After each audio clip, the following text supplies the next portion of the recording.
Jacob lived with Laban for a long time. He had left his home and family behind, seeking refuge and a new beginning with his uncle Laban. The years passed, and Jacob worked tirelessly on Laban's farm, tending to the sheep and goats, and living a humble life in a tent. He worked for Laban and married his daughters, Leah and Rachel. His life became intertwined with Laban's family, and he built a life with his 2 wives, raising children and managing the livestock.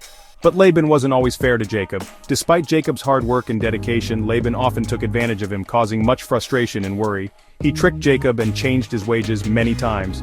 Each time Jacob thought he had secured a fair deal, Laban would find a way to alter the terms, leaving Jacob feeling cheated and disheartened. Jacob felt it was time to leave. The constant deceit and unfair treatment had taken its toll, and Jacob knew he needed to find a better life for himself and his family. He took his wives, children, and flocks and left secretly. Under the cover of night, Jacob gathered his family and their belongings, determined to escape Laban's grasp without confrontation. Rachel even took her father's household idols. Unbeknownst to Jacob, Rachel had taken these idols, perhaps as a form of security or out of a sense of entitlement. Jacob didn't know about the idols. His mind was focused on the journey ahead and the hope of a new beginning, free from Laban's manipulation. He just wanted to get away from Laban and start a new life. The thought of freedom and the chance to build a future on his own terms drove him forward. He missed his homeland and his father Isaac. Memories of his childhood and the land he once called home filled his thoughts as he journeyed onward. He hoped for a fresh start, away from Laban's dishonesty. With each step, Jacob envisioned a future where he could live in peace, raise his family, and prosper without the shadow of deceit looming over him. Laban was furious. His anger knew no bounds.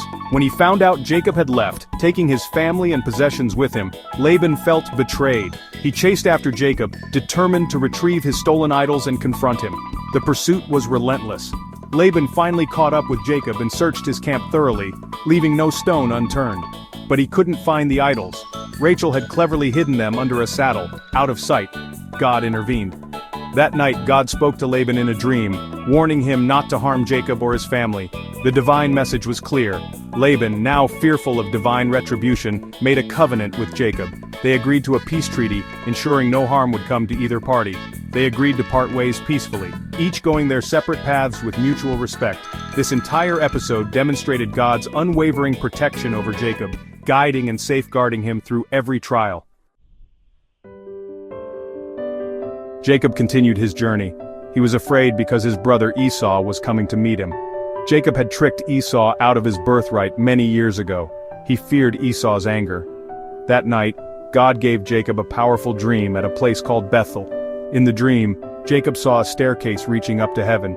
Angels were going up and down the staircase. God stood above the stairs and promised to bless Jacob and his descendants.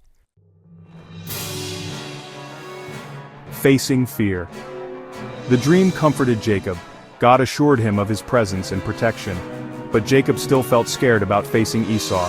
He prepared for the encounter. He sent gifts of livestock ahead of him to appease Esau. He divided his family and possessions into groups, hoping that if Esau attacked one group, the others might escape. His fear was understandable, but his actions showed his faith in God's promise. Wrestling with God. That night, while Jacob was alone, a mysterious man wrestled with him until daybreak. The encounter was intense and relentless, with neither willing to give up. Jacob, known for his cunning and determination, found himself in a struggle unlike any he had faced before. The darkness of the night mirrored the inner turmoil he felt. The man touched Jacob's hip, injuring him. This injury was not just physical but symbolic, representing the breaking of Jacob's old self. Despite the pain, Jacob's resolve did not waver. He clung to the man, driven by a deep need for something more. But Jacob refused to let go until the man blessed him. His grip was a testament to his perseverance and his desire for transformation. As the first light of dawn began to break, the struggle reached its climax. The man finally blessed Jacob and changed his name to Israel, meaning he strives with God. This new name signified a new identity and a new relationship with the divine. Jacob's relief and awe were palpable as he realized the significance of this blessing. This wrestling match was a metaphor for Jacob's struggle with his own flaws and his dependence on God. It was a turning point in his life, marking the moment when he truly understood his need for divine guidance and support. It showed Jacob's persistence and willingness to surrender to God's will. Through this encounter, Jacob emerged not just as a man who wrestled with God, but as one who was transformed by the experience, ready to embrace his destiny with renewed faith and strength. Forgiveness and a new beginning. The next day, Jacob met Esau. To Jacob's surprise, Esau ran to him and embraced him. Esau had already forgiven Jacob. The brothers wept and reconciled. Jacob's journey teaches us about God's faithfulness, forgiveness, and transformation. It reminds us that God can use even our mistakes and fears to shape us into better people.